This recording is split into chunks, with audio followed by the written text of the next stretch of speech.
नमस्कार, मेरा नाम ज्ञानेश्वर है और आपने देखना शुरू किया है लाइव सिटी। मेरे साथ रोज की तरह दिल्ली से जुड़ रहे हैं देश के जाने माने सीनियर जर्नलिस्ट अजीत द्विवेदी जी। अजीत जी, इन दिनों बिहार में चर्चा में तो आरसीपी सिंह और मुख्यमंत्री नीतीश कुमार के बेटे निशांत कुमार ही हैं। देखिए, केंद्रीय मंत्री ललन सिंह कल पटना में थे। 3 दिनों का बिहार का कार्यक्रम था। क्षेत्र भ्रमण उन्होंने किया और फिर उन्हें दिल्ली जाना था। लेकिन दिल्ली जाने के पहले उनके आवास पर मुख्यमंत्री नीतीश कुमार पहुंच गए। दोनों के बीच बातचीत हुई। ललन सिंह ने संबंधों का हवाला भी दिया मीडिया के सामने कि 36 वर्षों पुराना रिश्ता है। लेकिन इसके साथ ही देखिए, आरसीपी सिंह को लेकर ललन सिंह का क्या स्टैंड है, वे पहले व्यक्त कर चुके थे। आरसीपी सिंह को लेकर बिहार सरकार के मंत्री नालंदा से ही आने वाले श्रवण कुमार ने कहा है कि भाई, वह तो नीतीश कुमार के बारे में क्या क्या कह रहे थे, नीतीश कुमार को खत्म बता रहे थे, नीतीश कुमार को बीमार बता रहे थे। आज नीतीश कुमार की क्या जरूरत आ गई है। लेकिन ललन सिंह ने निशांत कुमार को लेकर पूछे गए सवाल के जवाब में कहा कि निशांत की एंट्री, पॉलिटिकल एंट्री, जेडीयू में आएंगे, क्या होंगे, अगले नीतीश कुमार होंगे। उन्होंने कहा कि यह मीडिया में चल रही सिर्फ खबरें। मतलब निशांत की एंट्री पर इसके जवाब में ललन सिंह ने एक विराम लगा दिया। पर इसके साथ ही यह भी उन्होंने कहा कि फाइनल कॉल नीतीश कुमार को लेना है, जो चर्चा हम लोग पहले भी करते रहे थे। आरसीपी सिंह को लेकर कई तरीके की चर्चाएं हैं और हमने कहा कि ललन सिंह के घर गए तो यह भी मीडिया में चर्चा शुरू हो गई कि क्या प्रयास में तेजी है। ललन सिंह ने जो बयान दिया है उसे न्यूट्रलाइज करने के लिए नीतीश कुमार गए। यह सारी बातें हैं। तो आज हम आरसीपी सिंह की बात करेंगे, निशांत कुमार की बात करेंगे, ललन सिंह के बयान को डिकोड करेंगे और इसके साथ ही कांग्रेस की चर्चा भी होगी। 6 विधायक आखिर हैं कहां, उनके मन में क्या है। दिल्ली में राहुल गांधी और मल्लिकार्जुन खड़गे को बुलाना पड़ रहा है। कांग्रेस के प्रभारी कृष्णा अलवरू जब पटना एयरपोर्ट पहुंचे तो उन्हें रिसीव करने बिहार प्रदेश कांग्रेस कमेटी के अध्यक्ष राजेश राम अकेले दिखाई पड़े। जबकि कांग्रेस का ट्रेंड रहा है, जब प्रभारी आता है तो वहां बड़ी भीड़ जमा होती है, शक्ति प्रदर्शन होता है। तो कांग्रेस की बात भी करेंगे और फिर बात करेंगे आरएलएन की, उपेंद्र कुशवाहा की पार्टी की। तीनों विधायक बिल्कुल अलग अलग चल रहे थे, लेकिन दो ने, आलोक सिंह और माधव आनंद ने पिछले दिनों जाकर उपेंद्र कुशवाहा से मुलाकात कर ली।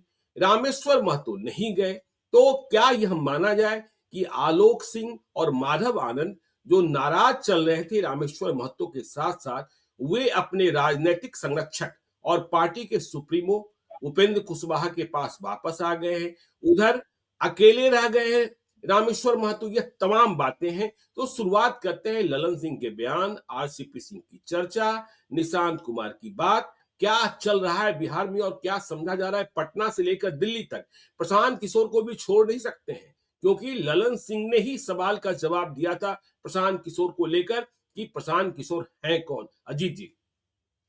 देखिए ज्ञानेश्वर जी, ये जेडीयू के भीतर ये सिर्फ जेडीयू का अपना मामला नहीं है, ये पूरे समूचे एनडीए का मामला है। एक तरफ जो तीसरी बात आपने कही, उपेंद्र कुशवाहा और उनकी पार्टी के विधायकों का मामला, वो भी एनडीए से जुड़ा हुआ है। अब हम लोग एनडीए तीनों पार्टियों को अलग अलग करके अभी नहीं देख सकते हैं, क्योंकि एक पार्टी में जो हो रहा है उसका दूसरे पर असर है, दूसरे से वो जुड़ा हुआ है, उसको इम्पैक्ट करेगा। वो जैसे नितिन नवीन का राष्ट्रीय अध्यक्ष बनना भी बिहार में एनडीए की राजनीति को इम्पैक्ट करेगा। नीतीश कुमार की पार्टी में अगर कुछ होता है, कोई नई व्यक्ति की एंट्री होती है, आरसीपी की एंट्री होती है, निशांत की एंट्री होती है, तो उसका इंपैक्ट बीजेपी और समूचे एनडीए की पॉलिटिक्स पर पड़ेगा। और उपेंद्र कुशवाहा की पार्टी में भी कुछ होता है तो उसका असर भी एनडीए पर होगा। तो ये ओवरऑल सारा इंटरलिंक्ड है एनडीए की पॉलिटिक्स से, ये सारी बातें।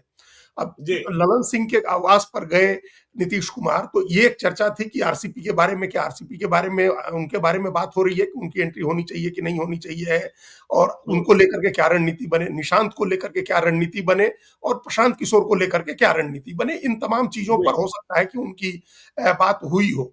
लेकिन एक एक करके अगर हम लोग बात करें, निशांत कुमार की जैसे बात करें, तो ये लगभग अभी ऐसा लग रहा है कि निशांत कुमार को पार्टी बड़े मतलब लाने में बहुत हिचक है दोनों तीनों टॉप नेताओं के मन में। और उसका कारण ये बताया जा रहा है कि उनको किस कैपेसिटी में आप ले आएंगे। आप ले आएंगे तो उनके उत्तराधिकार का जो नीतीश कुमार का उत्तराधिकारी क्या घोषित करके ले आया जाएगा। और अगर बिल्कुल उत्तराधिकारी घोषित करके ले आएंगे तो जो वंशवाद के आरोप आप लालू यादव की पार्टी पर लगाते हैं उसका नीतीश कुमार कैसे जवाब देंगे।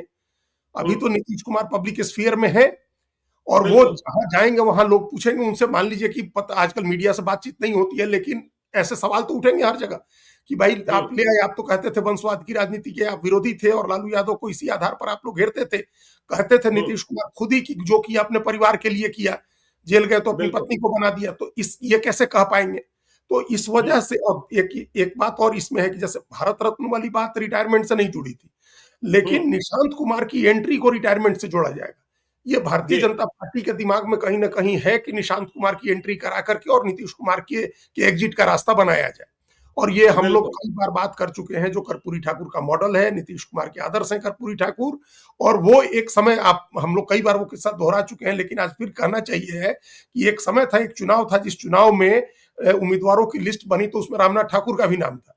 और कर्पूरी बिल्कुल ठाकुर ने पूछा कि ये रामनाथ ठाकुर कौन है, तो कहा गया कि अपने रामनाथ ठाकुर हैं। तो कर्पूरी जी हम्म ने कहा कि फिर दोनों में से कोई एक ही लड़ेगा, हम लड़ेंगे या रामनाथ जी लड़ेंगे। तो फिर जी रामनाथ ठाकुर का नाम कटा। तो अपने सामने उन्होंने नहीं, उनको कि वो खुद भी विधायक का चुनाव लड़े और रामनाथ जी भी लड़े, ये नहीं होने दिया। ये महात्मा हम्म गांधी की भी थ्योरी थी, महात्मा गांधी ने भी नहीं होने दिया अपने परिवार के, अपने अपने चारों लड़कों में से किसी को। तो उस राजनीति पर, अगर उस रास्ते पर नीतीश कुमार चल रहे हैं तो अपने मुख्यमंत्री रहते बेटे को किस रूप में एंट्री करें। जी एक हालांकि इसके इसके बहुत कई पहलू हैं। हमारी जो बात होती है इधर उधर, तो कई लोगों ने यह भी कहा कि कुछ भी कर सकते हैं निशांत, कुछ तो करें, हम्म सामाजिक जीवन में सक्रिय उनको अब दिखना चाहिए है। अगर जेडीयू की योजना में कहीं ना कहीं निशांत कुमार को ही उत्तराधिकार सौंपने की बात है तो उस सामाजिक रूप से उनको सक्रिय दिखना चाहिए। देखा, बिल्कुल मुख्यमंत्री का बेटा किसी प्लेटफॉर्म पर सक्रिय हो सकता है, कई सामाजिक गतिविधियां हैं जिनमें सक्रिय हो सकते हैं वो।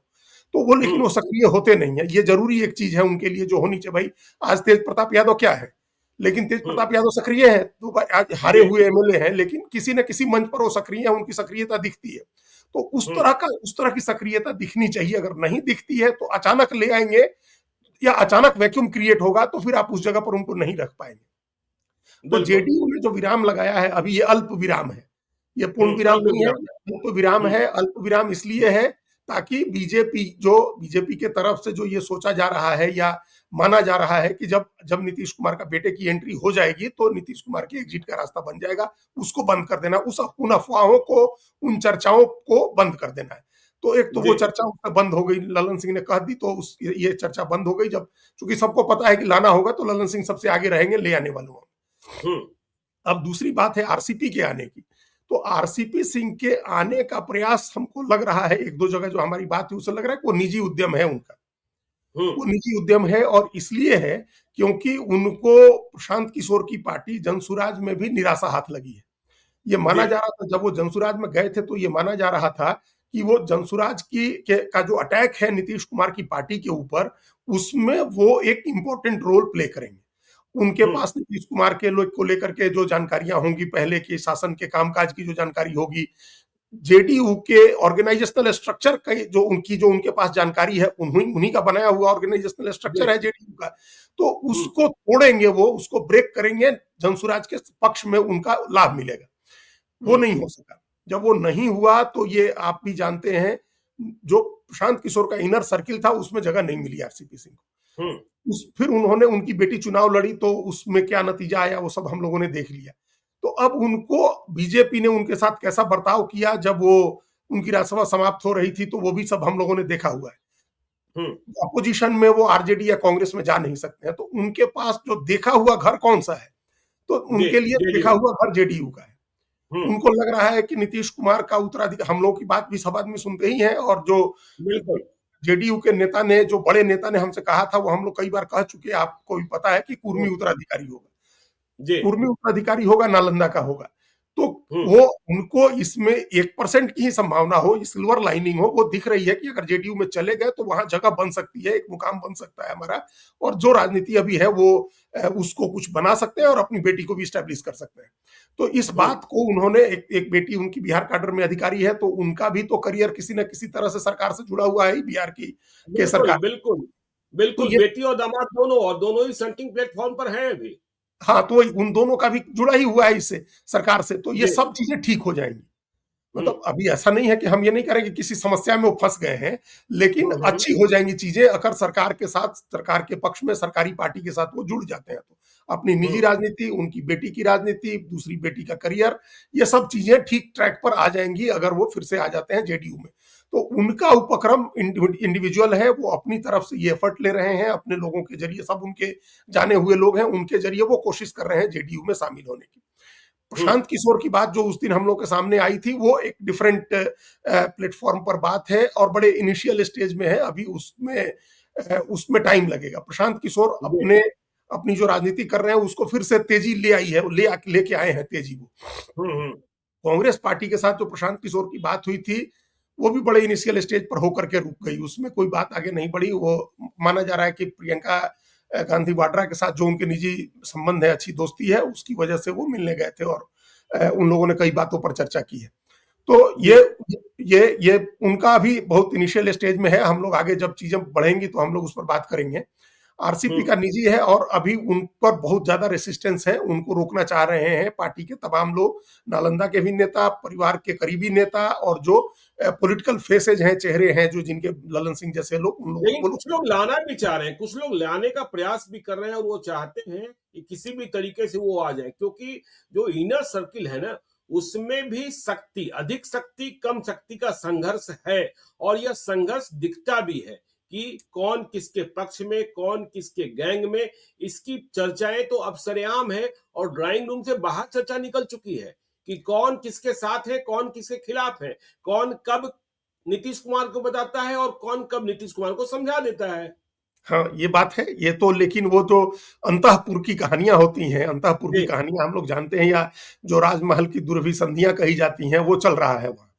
हम्म तो 7-8 लोग हैं, 7-8 लोग ऐसे लोग हैं जो, जिनका एक्सेस है और जो किसी समय कुछ भी कह सकते हैं, और अगर दिमाग में बैठ गई नीतीश कुमार के तो वो पूछ भी सकते हैं आगे वाले, सामने किसी दूसरे व्यक्ति से। तो ये चल रहा है हम्म। वहां। लेकिन उन सब लोगों की कुल जमा हैसियत जो है वो ललन सिंह के सामने कमजोर पड़ जाती है। बिल्कुल। ललन सिंह आए और एक बार में आपने सब समझा बुझा करके रखा है, वो सब खत्म कर दिया उन्होंने। उन हम्म उसमें ज्यादातर लोगों को ये लग रहा है कि अगर कोई आरसीपी सिंह टाइप का व्यक्ति आ जाए तो वो ललन सिंह का जवाब दे सकता है। उसको अगर पावर हम लोग दे देते हैं तो वो ललन सिंह को भी जवाब दे सकता है, संजय झा को भी जवाब दे सकता है, मतलब वो एक पावर सेंटर बन सकता है। तो और यदि एक प्रशांत किशोर आ गए तो और भी भारी हो जाएंगे। तो भारी पावर सेंटर हो जाएगा, वो तो और बड़ा पावर हाँ। सेंटर हो जाएगा। तो जी। इस वजह से खींचतान के कई एंगल बन गए हैं, कई कोण बन गए हैं हम्म खींचतान के, और दोनों हम्म। रस्साकसी जो टग ऑफ वार हम कह रहे थे वो चल रहा है। हर जी। आदमी, आप देखिए, कई बार पॉलिटिक्स में क्या होता है, ये मध्यकाल से हो रहा है कि दो राजा आपस में लड़ते थे और एक राजा कमजोर पड़ा तो उसने मोहम्मद गोरी को बुलाया। तो ये इस बिल्कुल। तरह की लड़ाइयां होती रही हैं। अभी भी जो, जब दिल्ली की राजनीति में हम लोग जानते हैं 2012-13 में क्या हुआ था, कि जब राजनाथ सिंह को लगा, जब दूसरी बार वो अध्यक्ष बने थे और लगा कि नहीं मुकाबला कर सकते हैं जो अडवाणी जी का D4 है, तो उन्होंने नरेंद्र मोदी से अप्रोच किया और कहा कि आप ही चलिए दिल्ली। तो वो बिल्कुल। इस तरह की राजनीति होती है। तो अब ये और लगा आज कि भी देखिए दुनिया में क्या हो रहा है, डोनाल्ड ट्रंप क्या कर रहे हैं, हाँ? कभी वेनेजुएला को, कभी ग्रीनलैंड हाँ, को, कभी नॉर्वे को, क्या कब क्या कर देंगे। वो शक्ति की लड़ाई ही है। यदि आप महाशक्ति हो गए हैं तो कुछ भी कर सकते हैं। है वही। और जो जो अब जो कमजोर है वो दूसरे को पकड़ता है, कभी तीसरे को जी। पकड़ता है, कोई अलायंस हम्म बनाना चाह रहा है, उस अलायंस, तो ये एक अलायंस की बात हो रही है। ऐसा लग रहा है कि जो हम्म। लोग इनर सर्किल में है और उनको लग रहा है कि अब नीतीश कुमार का हेल्थ और सत्ता का ट्रांसफर एक डिसाइसिव फेज की तरफ बढ़ रहा है, तो उसके पहले पोजीशन इतनी मजबूत कर लें हम लोग कि उस समय हम लोग का शेर है, कुछ कहने की स्थिति में रहे हम लोग। तो जी। उसके लिए एक मजबूत चेहरे की जरूरत है, एक मजबूत खूंटे की जरूरत है, जिसके इर्द गिर्द, हम्म। देखिए, बाहर तो दोनों खूंटा मजबूत है। भाई संजय झा का बिल्कुल। डायरेक्ट एक्सेस है, संजय झा को कोई दिक्कत नहीं है, राष्ट्रीय कार्यकारी अध्यक्ष है। ललन सिंह को हम्म कोई दिक्कत नहीं है, उनका अपना खूंटा मजबूत है, वो उनका डायरेक्ट एक्सेस है। और इन हम्म दोनों के भारतीय जनता पार्टी के साथ भी डायरेक्ट डायरेक्ट एक्सेस है, दोनों का प्रधानमंत्री के यहाँ। तो हम्म। वो, अब जो दूसरा खेमा है, जो इनर सर्किल है, उसमें किसी का राजनीतिक कद बड़ा नहीं है और कुछ अधिकारी हैं वो भी डिपेंडेंट है दूसरे लोगों पर। तो वो एक और कुछ मजबूत मित्र भी है, खूंटा कुछ छा मित्र भी है। कुछ उदयकांत मित्र भी मिश्रा की चर्चा भी हो जाती है कभी कभार कि भाई उदयकांत मिश्रा भी एक राजनीतिक सलाहकार की भूमिका में अब नीतीश कुमार के सामने आ जाते हैं। आ जाते हैं ना, कई बार आ जाते हैं, तो मित्र भी हैं लोग। तो जी। उनको, इन सब लोगों को एक मजबूत चेहरा चाहिए जो सार्वजनिक रूप से इनकी बात को प्रकट करे। अब उदयकांत हम्म मिश्रा आकर नहीं कर सकते हैं, या दूसरे परिवार के जो लोग हैं या अधिकारी लोग हैं वो तो नहीं कर सकते हैं। तो वो बिल्कुल। वो क्या आरसीपी सिंह हो सकते हैं, या अगर आरसीपी सिंह पर इतना रेसिस्टेंस है, उनको रोका जाता है, तो क्या वो चेहरा मनीष वर्मा हो सकते हैं? और हम्म। मनीष वर्मा तब होंगे जब उनको राज्यसभा मिल जाए।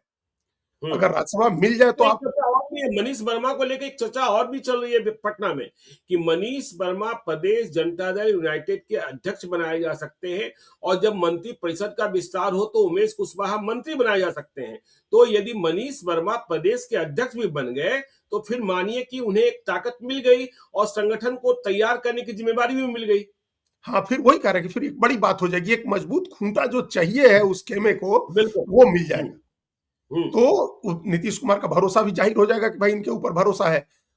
हम्म। तो फिर खेमे क्लियर हो जाएंगे। अभी जो अस्पष्टता है वो अस्पष्टता दूर हो जाएगी, उसमें जो मजबूत होगा हम्म। वो अपने हिसाब से डिसीजन कराएगा।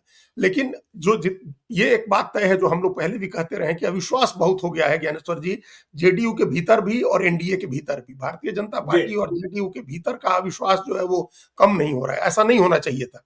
और इसका असर हम्म। सरकार के कामकाज पर दिखेगा, एनडीए की पॉलिटिक्स पर दिखेगा। ये तो इन लोगों के लिए अच्छी बात ये है कि अपोजिशन बहुत कमजोर है बिहार में, या अपोजिशन नहीं है, लीडर ऑफ अपोजिशन बहुत जी। कमजोर है, या लीडर ऑफ हम्म। अपोजिशन मौके का फायदा उठाने वाला नहीं है। नहीं तो अभी बिल्कुल। जिस तरह के खींचतान चल रही है एनडीए में, और जिस तरह एक दूसरे को निपटाने और सहमत का खेल हो रहा है, सत्ता पर सबकी नजर लगी हुई है, उसमें तो अगर मजबूत अपोजिशन हो तो एकदम अभी से माहौल बना दे इस बात का, वो नहीं और कर पाए। जिस तरीके की घटनाएं देखिए, शिल्पी गौतम कांड को याद कीजिए कि शिल्पी गौतम कांड में बिल्कुल। सुशील मोदी थे, किस तरीके से पूरे बिहार में तूफान खड़ा हो गया था। लेकिन इतना बड़ा कांड हो गया, एक नहीं कई कांड प्रतिवेदित हो रहे हैं, लेकिन एलओपी को मतलब नहीं है। इसलिए सत्ता पक्ष खुद अविश्वास में है तो सब लोग मजे में हैं, एलओपी आराम कर रहे हैं और सत्ता पक्ष आपस की खींचतान में लगा। खैर चलिए, जेडीयू से आगे हम लोग कांग्रेस की ओर बढ़े। कांग्रेस के विधायक 6 विधायक मुश्किल से जीते, लेकिन ये 6 विधायक भी नदारद दिखते हैं, गायब दिखते हैं। पता नहीं प्रदेश अध्यक्ष की हैसियत को मानते हैं नहीं मानते हैं। और जब कभी कोई मीटिंग हो रही है या कुछ हो रहा है तो वहां उनका प्रकटीकरण नहीं होता है। फिर देखिए, अभी कांग्रेस विधायक दल का नेता नहीं चुना गया, कृष्णा अलाबरू आए तो कोई उन्हें रिसीव करने नहीं गया, दिल्ली में बैठक बुलानी पड़ रही है, चर्चाएं चलती है कांग्रेस विधायक दल टूट जाएगा, जेडीयू के साथ चले जाएंगे। 6 विधायक हैं, उनमें 2 मुस्लिम भी हैं। तो ये तमाम पेचीदगियां और तमाम समस्याएं कांग्रेस के भीतर साफ तौर पर दिखाई पड़ रही है कि कांग्रेस में अब भीड़ नहीं लग रही है, कांग्रेस में खालीपन है। देखिए ज्ञानेश्वर जी, हम कल दोपहर में जब ये तस्वीर आई कृष्णा अलावरू को रिसीव करने राजेश राम पहुंचे, तो एक चैनल पर हम थे उस समय, नितिन नवीन के चुनाव का वो चल रहा था, और हम लोग उसमें इसी बात को डिस्कस कर रहे थे कि किस तरह का अनुशासन भारतीय जनता पार्टी में है, कि अगर पार्टी के शीर्ष नेताओं ने और आरएसएस की सहमति से ये तय हो गया कि नितिन नवीन राष्ट्रीय अध्यक्ष बनेंगे, तो प्रधानमंत्री भी कह रहा है कि मेरे बॉस हैं, मेरा सीआर लिखेंगे, और पूरी पार्टी उनके नाम के नारे लगा रही है, उनके नाम के जयकारे कर रही है। अब बिल्कुल। आप देखिएगा नितिन नवीन जहां जाएंगे वहां सैकड़ों लोग उनको रिसीव करने आएंगे, हजारों लोग रिसीव करने आएंगे। ये पार्टी का अनुशासन होता है, पार्टी का एक डिक्टेट होता है, पार्टी का एक जो रीट होती है वो होता है। और अब उसी संदर्भ में दूसरा हम लोगों ने देखा कि कांग्रेस पार्टी देखिए, प्रभारी जो है वो राहुल गांधी के मित्र हैं। नितिन नवीन तो बहुत छोटे सामान्य कार्यकर्ता थे, नरेंद्र मोदी के सामने क्या उनकी क्या हैसियत हम लोग आंकेंगे, किसी की नहीं है हैसियत है पूरी पार्टी में। लेकिन कृष्णा अलावरू तो दोस्त है राहुल गांधी के, और राहुल गांधी ने उनको नियुक्त किया है, और राहुल गांधी ने ही प्रदेश अध्यक्ष नियुक्त किया है राजेश राम को। और कांग्रेस पार्टी का बिहार प्रदेश का एक व्यक्ति दोनों की बात मानने को राजी नहीं है, दोनों को सम्मान देने को राजी नहीं है। अब ये क्या अनुशासन है, ये क्या पार्टी है कि भाई राष्ट्रीय अध्यक्ष आपका सर्वोच्च नेता राहुल गांधी उनके मित्र हैं और उनके नियुक्त किए अध्यक्ष हैं, और पार्टी में सैकड़ों हजारों नहीं लाखों लोग अभी होंगे जो कार्यकर्ता हैं, पार्टी के पदाधिकारी हैं, जिला प्रखंड तक के लोग हैं, कोई रिसीव करने कोई आया ही नहीं इन दोनों के साथ। और उसके बाद हम लोगों ने देखा कि वो कांग्रेस पार्टी के नेता हैं, अब क्या अपने पिताजी के शैडो से बाहर निकल के राजनीति कर रहे हैं, आकाश प्रसाद सिंह। उन्होंने क्या लिख दिया? हाँ, उन्होंने लिखा कि भाई विधानसभा चुनाव की अपार सफलता के बाद जब प्रभारी पहली बार आए तो प्रदेश अध्यक्ष ने और प्रभारी जी दोनों ने एक दूसरे का स्वागत किया हवाई अड्डे पर। तो एक बड़ा भारी तंज था भाई। हमने देखा पिछली बार जब हम पटना आए थे तो अखिलेश प्रसाद सिंह, हम उसी फ्लाइट में थे, हमने देखा कि 50 आदमी रिसीव करने आया था, 20 आदमी सेल्फी खिंचवाने वाला था, और सिक्योरिटी और तमाम दूसरी चीजें उनके साथ लगी हुई थी। कांग्रेस के नेता वो उनको ये नहीं कह सकते कि राहुल गांधी के दोस्त हैं, तो जी। अब ये स्थिति कांग्रेस पार्टी की इतनी कमजोर हो गई है कि आपके प्रभारी आते हैं, 4 आदमी रिसीव करने नहीं जाता है, आपके अध्यक्ष के साथ 2 आदमी नहीं जाता है। तो इस हम्म। बात को राहुल गांधी को समझना होगा कि लीडरशिप का बड़ा भारी क्राइसिस हो गया है। अब जब जी, एक कार्यकर्ता नहीं मिला रिसीव करने के लिए, तो विधायक कौन उनकी बात सुन रहा है? सही बात है, विधायक बिल्कुल। विधायक ना प्रभारी की बात सुन रहा है और ना प्रदेश अध्यक्ष की बात सुन रहा है। या तो राहुल गांधी डायरेक्ट बात करें उनसे, या पिछली बार की जी। तरह जिस तरह से हुआ था, आप अशोक गहलोत टाइप के किसी बड़े नेता को वहां भेजिए जो जाकर के नेताओं से बात करे। तो हम्म। ऐसा संगठन क्यों बनाना, ऐसे लोग क्यों नियुक्त करना, पता नहीं कांग्रेस पार्टी को इस बारे में सोचना होगा। अब ये 6 हम्म। जो विधायक हैं, इन 6 विधायकों का मन लग नहीं रहा। अब इनको लग गया कि 25 विधायक क्या तो वो पोजीशन है।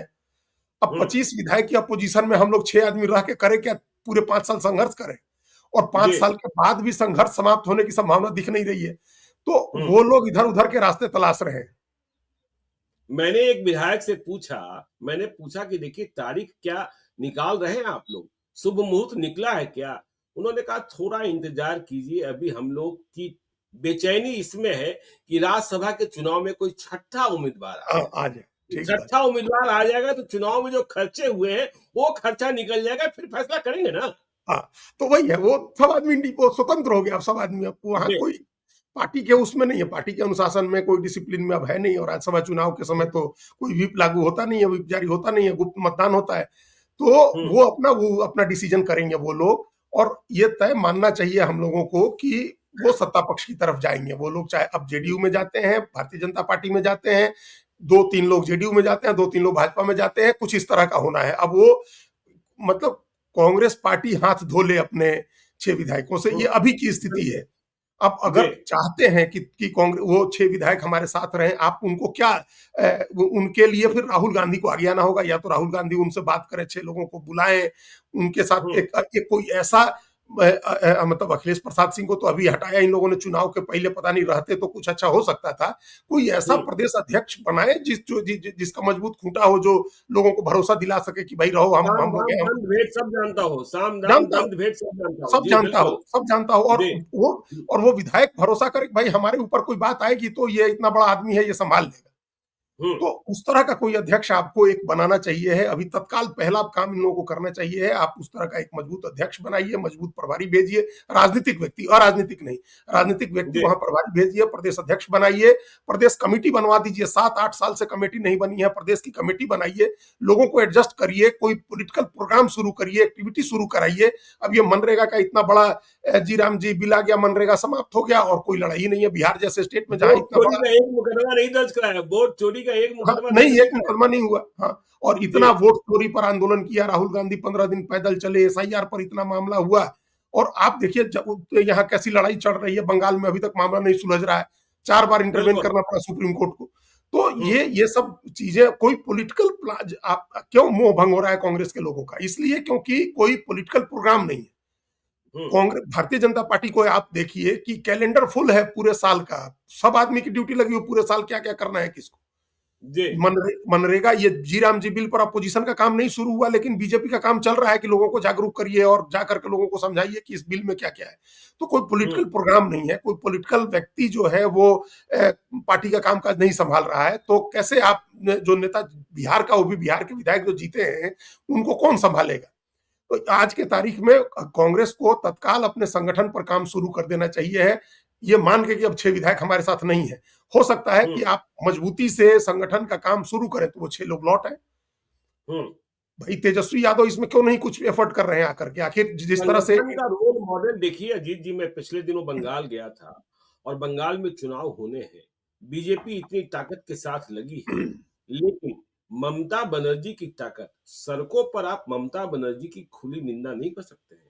आप किसी दुकान पर बैठ जाइए, चाय के ठिए पर बैठ जाइए, चर्चा शुरू कीजिए, चाहे भाजपा के पक्ष में चाहे ममता बनर्जी के पक्ष में, दोनों के पक्ष के लोग आपको मिलेंगे और मजबूती से बहस करते हुए दिखाई पड़ेंगे।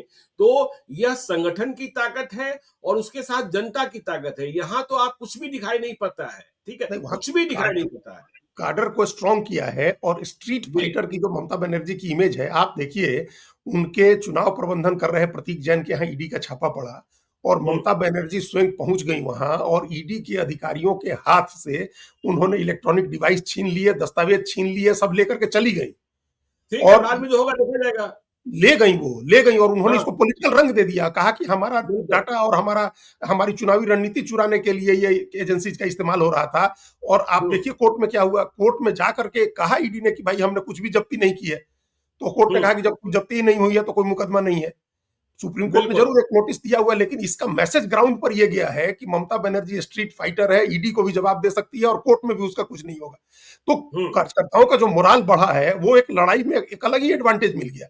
यहाँ एलओपी हैं, वो घर में बैठे हुए हैं, उनको नहीं निकलना है। भाई आपके अलायंस पार्टनर के 6 विधायक अगर गायब हो रहे तो आपकी जिम्मेदारी है कि आप उनको खोजिए, खोज सही के लिए बात है आइए, आप बिल्कुल बात करिए, उनसे बिल्कुल। मिलिए। आप एलओपी एलओपी किस बात के है? खाली आरजेडी के नेता है फिर तो क्या आरजेडी के नेता है? अब हम्म फिर जो महागठबंधन था उसके नेता नहीं है। तो इनको भी जी एफर्ट करना चाहिए। तेजस्वी यादव नहीं कर, आज एक गड़बड़ी अगर एनडीए के किसी दल में हो जाए तो सारे बड़े नेता लग जाते हैं उसको सुलझाने के लिए। देखिए ना, यदि आरएलएम के विधायक जिस तरीके से छटपटा रहे थे, यदि बीजेपी तैयार होती, जेडीयू तैयार होती, तो अगले दिन सब कुछ खत्म हो गया हाँ, होता। हाँ, लेकिन न बीजेपी ने इजाजत दी, न जेडीयू ने इजाजत दी, और परिणाम क्या निकला, यहीं से आरएलएम की कहानी भी शुरू कर देते हैं कि हाँ, आरएलएम के 4 विधायकों में 3 विधायक, एक तो वो मैडम ही है, उपेंद्र कुशवाहा की पत्नी। तो 4 में से 3 विधायक, रामेश्वर महतो जो गैंग लीडर हैं, माधव आनंद और आलोक सिंह, ये तीनों तो बिल्कुल व्याकुल आत्मा थे। और लेकिन व्याकुल आत्मा को कहीं जगह नहीं मिली, न जेडीयू ने भाव दिया, न बीजेपी ने भाव दिया। हाँ, इतना संतुलन बनाए रखा कि उपेंद्र कुशवाहा भी निश्चिंत न हो जाए और वह अपनी हर बात मनवाने के लिए मजबूर न करे। तो देखिए, इसका परिणाम निकला कि माधव आनंद और आलोक सिंह वापस गए उपेंद्र कुशवाहा के पास। बातें हुई है, हम यह कह रहे हैं कि देखिए, यह नहीं कह सकते कि दिल मिल गया है, लेकिन हमने आलोक सिंह का बयान सुना कि देखिए, मैं विधायक तोड़ने वाला प्राणी हूं, टूटने वाला नहीं हूं। और हमने विधायक तब तोड़े थे जब मैं स्वयं विधायक नहीं था और बिहार में महागठबंधन की सरकार खत्म हो रही थी, एनडीए की सरकार बन रही थी, विधायक कम हो रहे थे। तो हमने कांग्रेस के विधायकों को जाकर बीजेपी को सुपुर्द किया था। तो अब देखिए, यदि जेडीयू चाहती, यदि बीजेपी चाहती, तो ये तीनों विधायक तो टूटे ही हुए थे, लेकिन व्याकुल आत्मा को, बेचैन आत्मा को कहीं जगह नहीं मिली। हाँ, नहीं, ये भी हो सकता है कि बीजेपी की तरफ से ये कहा गया हो कि अभी छटपटाइए मत, आप लोग जहां हैं वहीं रहिए। बिल्कुल। जो मैसेज होना था सो मैसेज हो गया। जो एहसास कराना था उपेंद्र कुशवाहा को, वो एहसास उनको हो गया। अब आप जहां हैं वहीं रहिए। बीजेपी अपनी सहयोगी पार्टियों की पॉलिटिक्स को भी हैंडल करती है, उस पर भी उनकी बिल्कुल नजर रहती है, जेडीयू की पॉलिटिक्स पर भी नजर है। हम कहे ना कि एक बार दिल्ली में बड़ी हाई लेवल की बैठक हुई थी जिसमें यह विचार हुआ था कि जेडीयू के सक्सेशन का क्या प्लान है, नीतीश कुमार के सक्सेशन का क्या प्लान है। हम्म तो सहयोगी बिल्कुल पार्टियों की राजनीति, जो बड़ी पार्टी है, ये उसकी जिम्मेदारी भी होती है कि वो अपने सहयोगी पार्टियों की राजनीति पर नजर रखे। हम्म क्योंकि लड़ना तो सबको साझा तौर पर है ना, अलग अलग लड़ने पर तो सबका नुकसान है। और बिल्कुल आरजेडी की सबसे बड़ी पार्टी है तो उसकी भी एक जिम्मेदारी थी कि वो देखे, लेकिन वो नहीं देख रहे हैं। यहाँ देखा गया, जो बड़ी पार्टियां हैं उन लोगों ने जरूर इस पर विचार किया होगा कि भाई उपेंद्र कुशवाहा की पार्टी के 4 एमएलए हैं, वो रहे उनके साथ। तो अब जो हम्म खटपट थी, वो खटपट अब काफी हद तक समाप्त हो गई है। क्योंकि रामेश्वर महतो अब अकेले कहाँ जाएंगे। हो सकता है कि वो अलग चलते रहे, हो सकता है, हम्म लेकिन कोई ऐसा ऐसा मौका आए, विधानसभा में कोई विधेयक आए, कोई व्हिप जारी हो, तो हो सकता है कि वो पार्टी के लाइन पर ही वोट करें। ये कई बार हम्म ऐसा हम लोगों ने देखा है, कई नेता हैं जो पूरे टाइम पार्टी के अगेंस्ट में चलते रहते हैं, लेकिन पार्टी व्हिप नहीं तोड़ते हैं। क्योंकि अगर हम्म पार्टी व्हिप तोड़ा उन्होंने, और अगर बीजेपी जेडीयू की गुडविल है उपेंद्र कुशवाहा के लिए, तो पार्टी व्हिप तोड़ने पर उनकी सदस्यता जा सकती है। वैसे भी ये इतना तो निश्चिंत तय नहीं है होना ना चाहिए। जीतू, वैसे भी इतना तय है ना कि आप उपेंद्र कुशवाहा के सामने तन जाएंगे, लेकिन नीतीश कुमार के सामने रामेश्वर महतो तन नहीं सकते हैं। नहीं सकते हैं। और अब तो सम्राट चौधरी भी हैं। हाँ, देखिए, नीतीश कुमार अपनी भूमिका के लिए जाने जाते हैं और सम्राट चौधरी भाई उसी भूमिका के लिए जाने जाते हैं, बिल्कुल। कि ईंट का हाँ, जवाब पत्थर से। हाँ, तो तुरंत सदस्यता खत्म हो जाएगी अगर वहां जी उनके साथ, अगर तीनों लोग साथ में रहते तो एक फ्रंट बना करके और किसी पॉलिटिक्स में वो सेट हो सकते थे। अकेले नहीं हम्म, हो सकते। और अकेले बिल्कुल अगर आपने आपने अलग लाइन ली और पार्टी ने लिख दिया कि भाई इनकी सदस्यता खत्म हो, तो स्पीकर को 2 मिनट का समय नहीं लगेगा सदस्यता खत्म करने। हम्म तो इसलिए जो है वो भी समझ गए हैं कि अब उनकी क्या सीमा है। तो एक तरह से वहां की बगावत समाप्त हो गई है। और वो बगावत, हमको कई बार ये भी लगता है कि मैन्युफैक्चर्ड था, बनाया हुआ था। वो बगावत हम्म एक कहीं ना कहीं से प्लान किया गया था, ताकि उनके जो, अब उन्होंने भी तो जो किया कि पत्नी विधायक बनी तो बेटे को एमएलसी के लिए, बनने के पहले उन्होंने मंत्री बना दिया, अब एमएलसी बनाएंगे फिर अपनी राज्यसभा के लिए करेंगे। तो कहीं ना जी कहीं उनको भी चेक करना था। तो उस चेक एंड बैलेंस के सिद्धांत के तहत एक बगावत हो गई, फिर बगावत दब भी गई, समाप्त हो गई। तो ये खेल हमने कहा ना पहले कि एनडीए में अविश्वास बहुत है, ये खेल चलता रहेगा। अब उपेंद्र कुशवाहा एक राहत की सांस ले सकते हैं कि अभी कम से कम अभी आगे कुछ महीनों कुछ सालों तक उनकी पार्टी नहीं टूट रही है, उनकी पार्टी साथ में रहेगी। और ये बीजेपी जेडीयू की पॉलिटिक्स का हिस्सा है, एनडीए के हैं, इसलिए उनको कोई ज्यादा समस्या नहीं हो। तो चलिए, आज हम लोगों ने चर्चा की कि जेडीयू में अविश्वास का संकट है और जेडीयू और बीजेपी के बीच भी अविश्वास का संकट है और जेडीयू के भीतर आंतरिक संघर्ष चल रहा है। कुछ लोग आरसीपी सिंह को लाने का प्रयास कर रहे हैं, कुछ लोग आरसीपी सिंह को नहीं आने देना चाहते। प्रशांत किशोर की चर्चा ने भी बहुतों की नींद हराम कर रखी है। कांग्रेस पार्टी के विधायक कहां गायब है, कांग्रेस पार्टी की स्थिति क्या है, एलओपी क्या कर रहे हैं और उपेंद्र कुशवाहा को कैसे राहत मिली है। तो आज की चर्चा को हम यही खत्म करते हैं। आप देखते रहिए लाइव सीरीज को। यदि अब तक आपने हमारे यूट्यूब चैनल लाइव सीरीज को सब्सक्राइब नहीं किया है तो जरूर कर लीजिएगा और यदि इस वीडियो को आप फेसबुक पेज के माध्यम से पेज को लाइक कीजिएगा। हैंडल एक्स पर भी हमें फॉलो कीजिए। धन्यवाद।